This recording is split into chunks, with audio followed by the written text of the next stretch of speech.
Maka bertasawuf itu wajib atau sunat?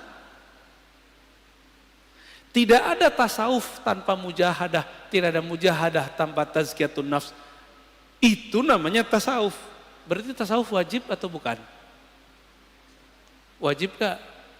Jadi jangan ngomong lagi tasawuf itu sunat. Bertasawuf itu wajib.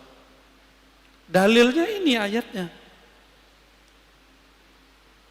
Ma la yutimmul wajib illa bihi fahuwa wajib. Sesuatu kewajiban ya nggak bisa kita capai kecuali dengan satu metode atau sekian metode. Maka metode ini wajib ditempuh, wajib dipilih. Ini yang disebut dengan subulana, jalan-jalan kami. Ya, sudah mulai paham? Tapi biasa, mungkinkah Allah membiarkan jalan suci ini aman? Gak mungkin. Maka Allah titipkanlah ya ujian bagi orang-orang yang sedang bermujahadah di jalan tasawuf supaya mereka meragukan tasawuf. Ragunya lewat ustadz juga, karena ustadznya ngomong pakai dalil juga bahwa tasawuf itu bid'ah, tasawuf itu dari Buddha, tasawuf itu dari Brahmana, tasawuf itu dari Kristen. Yang ngomong begitu kan orientalis. Giliran orientalis ngomong ente percaya, giliran kita yang muslim ngomong ente nggak percaya. Yang paling lucu musim maulid ini mau maulid ya, benar mau maulid. Yang bilang maulid pertama kali dibuat orang Syiah kan orang Syiah. Salafi mengkafirkan Syiah, tapi giliran informasi tentang maulid ini mereka ambil, mereka percaya kepada orang kafir bahwa maulid ini dari Syiah. Padahal kita Ahlus Sunnah itu juga punya data sendiri bahwa maulid itu bukan dari Syiah, bukan dari Yesus. Ini yang paling lucu, selevel Syekh Soleh Fauzan, imam salafi sekarang di Saudi, itu menganggap maulid namanya nyatu, maka ada namanya mandi tobat. Pernahkah kita mandi tobat? Maka mulai pagi ini coba Bapak sekali sehari niat kalau mandi itu mandi tobat. Mau ngamalin? Ya. Jadi ketika kita mandi, kalau mandi tobat berani nggak pakai celana? Maka pakai kain basahan. Kecuali antum bukan mandi tobat. Pakai kain basahan atau pakai celana kita mandi. Cara mandinya gimana? Mulai dari wudu. Lamain di kaki, siram kaki kita dulu. Udah siram kaki, mulai pundak. Baru kepala. Niatkan, ya Rob, ampuni dosaku. Jadikan dosaku hanyut seperti hanyutnya daki-daki di badanku dengan air ini. Dalam hati kita ngomong.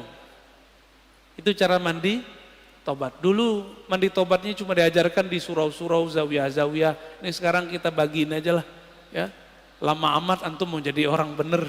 Kita juga lama menjadi orang bener. Dulu harus ngaji dulu. Nah, sama-sama belajar bener kita. Ya.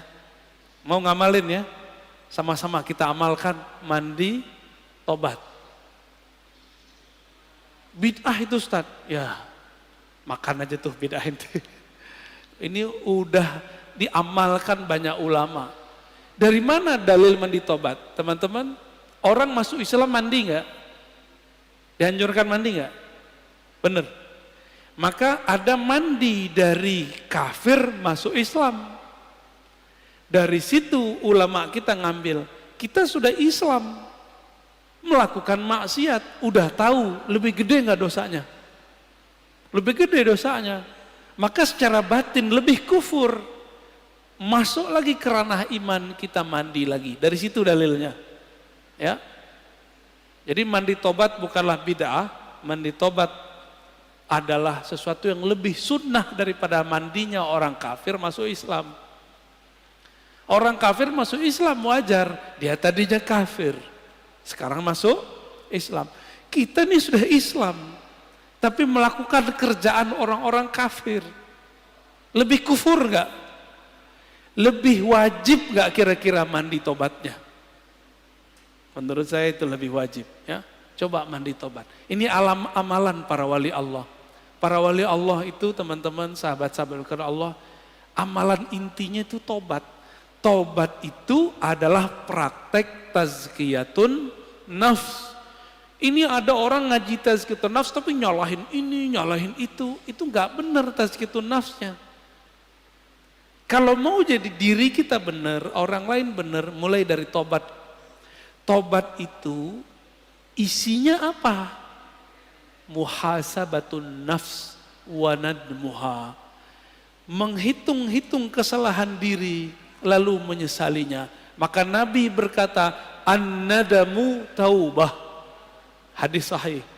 Yang disebut tobat itu kamu menyesali. Bagaimana mungkin menyesalinya kalau tidak pernah menghitung kesalahan diri sendiri? Pernah nggak ngitung kesalahan kita? Yang ada kita ngitung kesalahan orang. Kesalahan gitar, kesalahan musik. Musik lagi yang disalahin. Orang teman lagi yang disalahin. Itu di luar nggak ada. Minum khamar. Itu tua, kalau nggak diminum, nggak masalah kan? Masalahnya antum minum itu aja. Baik. Tasawuf, dalamnya apa? Mujahadatun nafs. Dalamnya lagi apa? Tazkiyatun nafs. Inti tazkiyatun nafs apa? Taubat. Ciri-ciri orang tobat, dia suka mencari kesalahan dirinya sendiri. Bukan kesalahan orang lain, apalagi kesalahan kelompok lain. Paham? Apalagi kesalahan thariqat lain, manhaj lain. Kalau di dunia kerja, ciri-ciri orang yang sudah tobat, pribadi tobat, dia kalau ada kesalahan dalam pekerjaan tim tidak suka menyalahkan kawannya, tapi dia suka menyalahkan dirinya sendiri. Makanya kemudian prinsip-prinsip agama ini sudah menjadi sistem dalam perusahaan-perusahaan. Ada namanya report, benar. Report, laporan. Laporan harian, laporan mingguan, laporan bulanan, laporan tahunan, benar. Itu namanya muhasabah. Jika orang-orang sekarang bekerja untuk dunia pakai prinsip tobat, kenapa untuk akhirat tidak menggunakan prinsip tobat?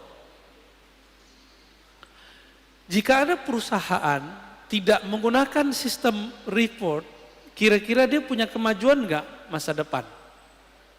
Enggak ketahuan dia maju. Dia ngerasa maju tapi enggak maju-maju. Samalah kira-kira begitu. Jika seorang jiwa, suatu kelompok sibuknya dengan kesalahan orang, tidak sibuk dengan kesalahan diri sendiri, spiritualnya enggak naik-naik. Ya, jumlah orangnya bisa tambah banyak, tapi jiwa mereka tidak berkualitas. Di dalam Al-Quran, Allah berfirman, "Wajahidu fillahi haqqa jihadih." Dan berjihadlah, bermujahadalah. Ya. Mujahidu artinya bermujahadahlah. Fillah. Jadi ada dua. Jihad itu fi sabilillah. Sedangkan mujahadah fillah. Bisa bedain? Jihad di jalan Allah. Kita sedang memperjuangkan agama Allah. Itu jihad fi sabilillah. Tapi kalau kita sedang melawan diri sendiri, itu namanya jihad fillah. Jihad mengalahkan diri, memenangkan Allah. Itu namanya surat Al-Hajj ayat 78. Ini dalilnya kita. Kalau orang bertanya dalil, apa dalil mujahadatun nafs? Ini dia.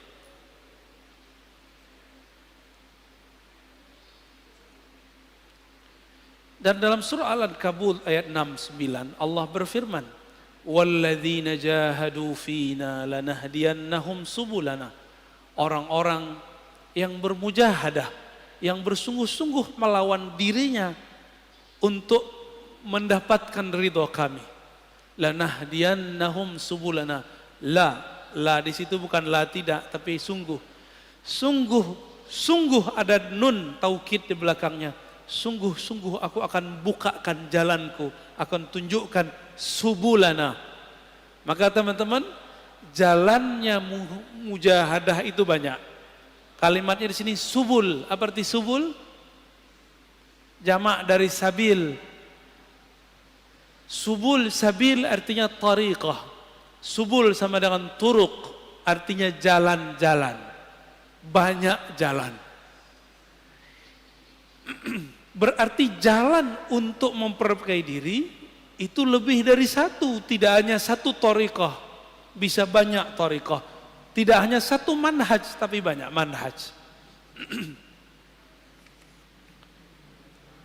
Adapun ayat yang mengatakan la tattabi'us subul, jangan ikuti jalan-jalan, itu maksudnya jalan kemusyrikan.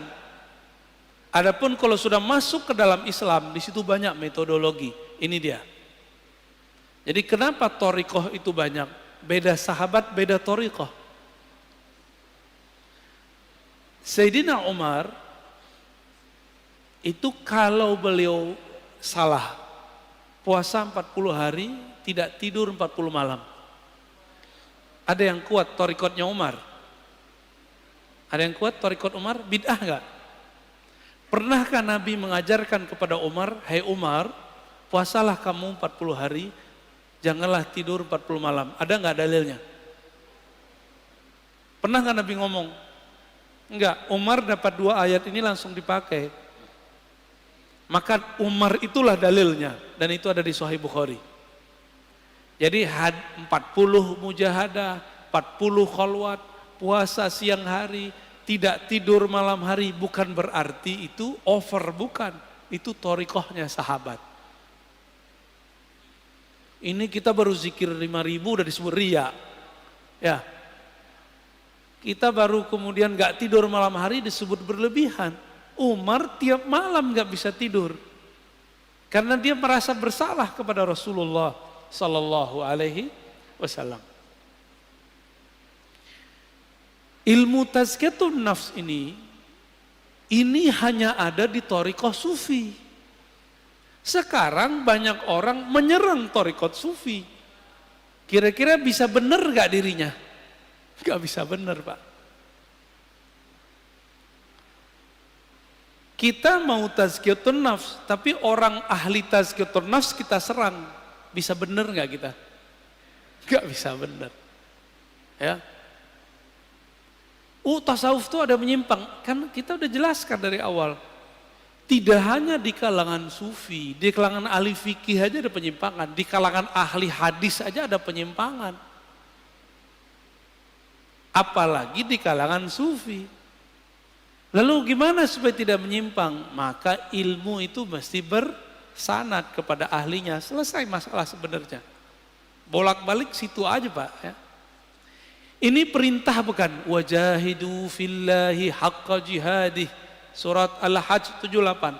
Bermujahadahlah kamu melawan dirimu untuk menemukan Allah.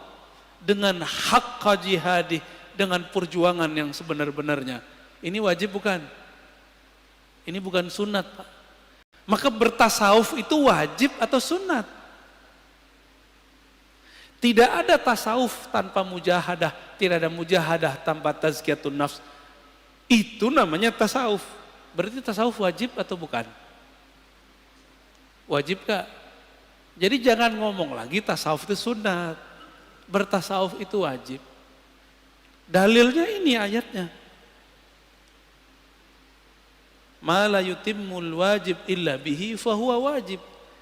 Sesuatu kewajiban ya nggak bisa kita capai kecuali dengan satu metode atau sekian metode. Maka metode ini wajib ditempuh, wajib dipilih. Ini yang disebut dengan subulana, jalan-jalan kami. Ya, sudah mulai paham? Tapi biasa, mungkinkah Allah membiarkan jalan suci ini aman? Gak mungkin. Maka Allah titipkanlah ya ujian bagi orang-orang yang sedang bermujahadah di jalan tasawuf supaya mereka meragukan tasawuf. Ragunya lewat ustadz juga, karena ustadznya ngomong pakai dalil juga bahwa tasawuf itu bid'ah, tasawuf itu dari Buddha, tasawuf itu dari Brahmana, tasawuf itu dari Kristen. Yang ngomong begitu kan orientalis. Giliran orientalis ngomong ente percaya, giliran kita yang muslim ngomong ente nggak percaya. Yang paling lucu musim maulid ini mau maulid, ya, benar mau maulid. Yang bilang maulid pertama kali dibuat orang Syiah kan orang Syiah. Salafi mengkafirkan Syiah. Tapi giliran informasi tentang maulid ini mereka ambil. Mereka percaya kepada orang kafir bahwa maulid ini dari Syiah. Padahal kita Ahlus Sunnah itu juga punya data sendiri bahwa maulid itu bukan dari Syiah, bukan dari Yesus. Ini yang paling lucu. Selevel Syekh Saleh Fauzan, imam salafi sekarang di Saudi, itu menganggap maulid Nabi itu sama dengan memperingati kelahiran Yesus. Nyambung nggak? Ada nggak antum yang memahami maulid Rasul Sallallahu Alaihi Wasallam itu sama dengan kelahiran Tuhan? Ada nggak? Nggak ada kita yang begitu. Itu ilmu namanya ilmu su'uzon. Jadi manhaj mereka itu kita ganti istilahnya manhaj su'uzoniyah. Ya. Bukan manhaj salafiyah. Su'uzon tiap tahun dijawab nggak aja puas. Tahun lalu kita udah balas. Ini mau mulai lagi nih. Siap-siap ntar ya bulan Maulid. Ini so far Ustaz ya. Oh bulan Maulid terame lagi. Jangan antum kira kita jawab sekarang nanti mereka adem lagi enggak. Tahun depan lebih gawat lagi. Tahun berikutnya lebih lagi. Apa kata Syekh Saleh Fauzan? Aneh masih mending bilang dia Syekh ya. Mereka udah nggak bilang kita Ustadz, Buya, Kiai. Nggak masalah. Kita nggak mau dianggap sama mereka. Kita mau dinilai oleh Allah Subhanahu wa Ta'ala. Apa kata dia? Ini tasyabbuh dengan orang-orang Masihi, orang Kristiani. Kalau tasyabbuh menyerupai orang Kristen itu dalam akidah kita kan kafir. Kafir dong pelaku maulid. Maka kalau baca ayat Qul ya ayyuhal kafirun itu isinya orang-orang maulid ya. Nauzubillah min dzalik. Membawa ayat suka-suka. Dan kebenaran pelaku maulid kebanyakan orang-orang tarekat sufi. Orang Betawi itu dulu gurunya sufi Pak. Makanya di kampung-kampung Betawi nggak ada namanya bulan seri bulan maulid sama Ramadan dua aja. Tiap bulan ada maulid, bener nggak? Tiap bulan ada barzanjian, tiap bulan ada dibaan, tiap bulan baca Syaraful Anam. Karena setiap hari Senin mereka mengingat ada kelahiran Nabi Sallallahu Alaihi Wasallam. Dianggap itu Syiah. Ya. Allahumma sholli ala Muhammad.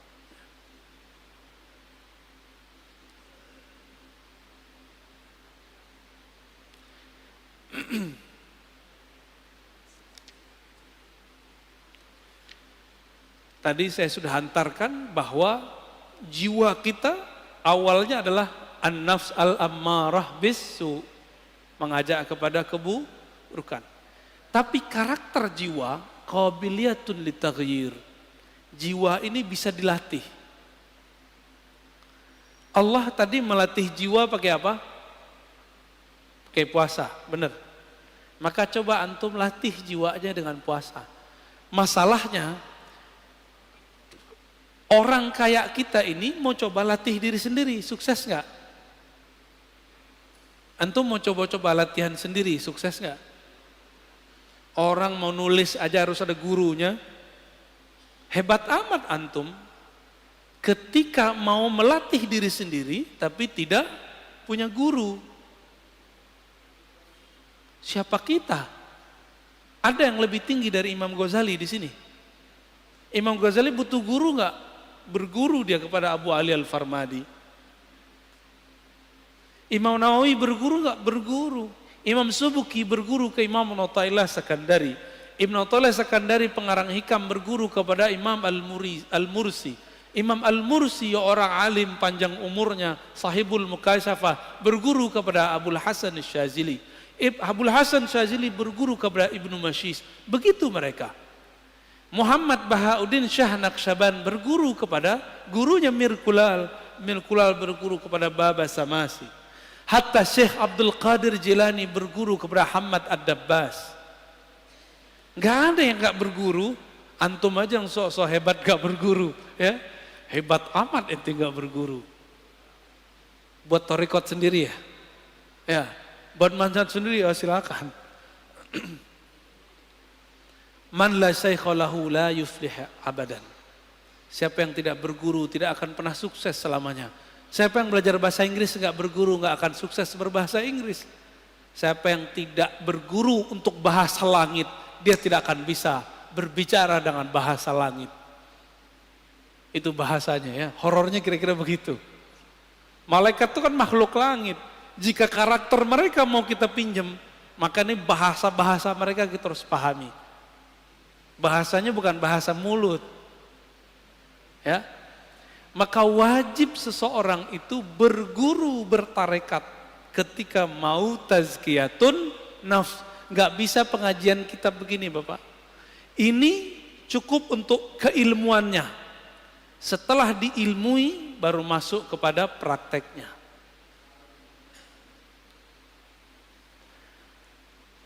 Beda orang, beda masalah. Ada sahabat Nabi datang mengatakan, "Ausini ya Rasulullah." Wahai Rasulullah, tolong ajarkan aku. Apa kata Nabi? La taqtab, jangan marah. Wahai Rasulullah, aku pengen yang lebih. Apa kata Nabi? Jangan marah. Sampai 3 kali. Falakal jannah, pasti masuk surga. Datang orang lain bertanya, wahai Rasulullah, apa amalan terbaik? Nabi menjawab, it'amut ta'am, kamu memberi makan. Datang orang yang lain, wahai Rasulullah, apa aman paling tinggi? Nabi mengatakan, al-imanu billah, percaya kepada Allah. Berarti beda orang, beda cara. Inilah dalil kenapa thariqah itu banyak. Paham? Ustadz saya pusing, kenapa di sono ada Tijaniyah, di sono ada Idrisiyah, di sono ada Naqsyabandiyah, di sono ada Samaniyah, di sono ada Syadziliyah, di sana ada Qadiriyah. Kenapa? Memang dari nabinya sudah begitu. Antara Sayyidah Aisyah beda thariqah dengan Sayyidah Juwairiyah dan Safiyah. Sayyidah Aisyah thariqatnya thariqat ma'rifat, ngaji. Sayyidah Safiyah thariqatnya thariqat zikir. Makanya Sayyidah Safiyah dan Juwairiyah dia punya biji-biji 4.000 dan Nabi tidak pernah membid'ahkannya. Nabi cuma melihat orang ini istrinya sudah naik makom, maka ada zikir yang ngitung, ada zikir tanpa menghitung. Enggak seperti kelompok sebelah bilang ini menghitung bid'ah. Enggak ada di lafaz hadisnya bid'ah. Malah Nabi biarin itu ya. Sedangkan Sayyidah Aisyah thariqahnya ngaji. Maka Aisyah itu kalau di rumah debat mulu. Debat sama Nabi. Masa sih Rasulullah terturun lagi ayat. Jadi karena Aisyah tuh banyak ilmu turun. Jadi kadang-kadang Ustadz Kiai ini kalau punya istri cerewet dikit bersyukur. Nanti ilmunya keluar. Apalagi wali ya. Wali itu ujian paling beratnya istrinya sendiri. Serius. Ya. Waliullah itu ujian pertamanya istrinya. Antum tahu Sayyidina Umar itu waliullah bukan? Waliullah bukan? Ada yang meyakini Umar bukan wali, pasti Syiah. Sayyidina Umar di rumah itu dikata-katain bininya. Ente nih wali, kira-kira begitu. Masa Amirul Mukminin begini? Enggak beres ngurus umat. Dikata-katain sama bininya. Dia pasrah aja, dibiarin aja. Bukan berarti Umar gak ada harga dirinya. Itulah cara Umar yang biasa ngata-ngatain orang di luar. Sekarang dia terima gak dikata-katain sama bininya sendiri? Apa perasaannya dikata-katain oleh orang dekatnya sendiri? Umar berhasil melewati itu. Pantas beliau jadi wali. Antum ini beda dikit paham sama bini udah tengkar, udah minta cerai. Udah langsung bilang, kamu ini menentang Allah dan Rasulnya. Yang ditentang ente, bukan Allah dan Rasul. Jangan bawa-bawa pemahaman kita satu level dengan Allah dan Rasul. Pemahaman kita ini bisa salah. Allah dan Rasul tidak pernah salah. Istri suka posting dirinya, jangan langsung dihardik. Pelan-pelan, Dek.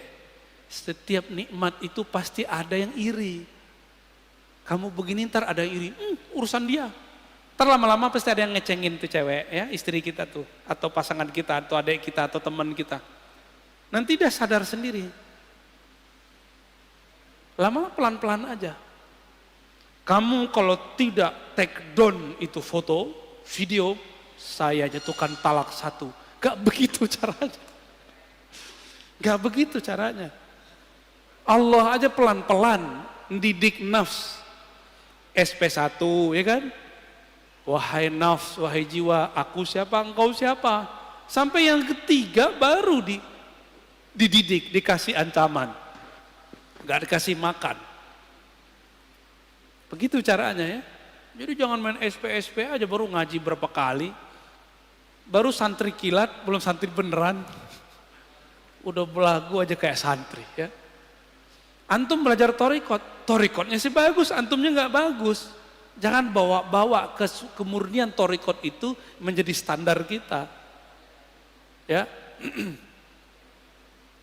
Man zayyana zahirahu bil mujahadah hassanallahu sarairahu bil musyahadah.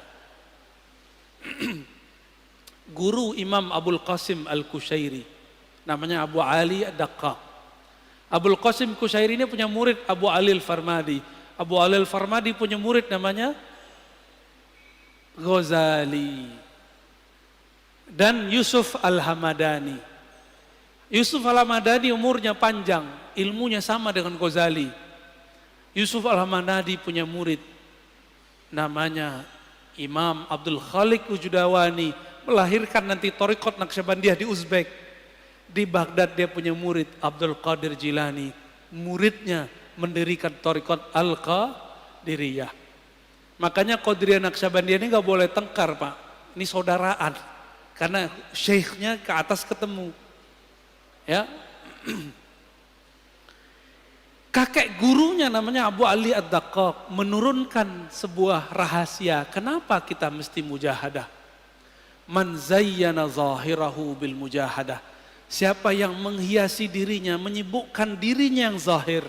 Yang zahir ini puasa, banyak rukuk sujud, banyak tobat, banyak menempa diri jiwanya.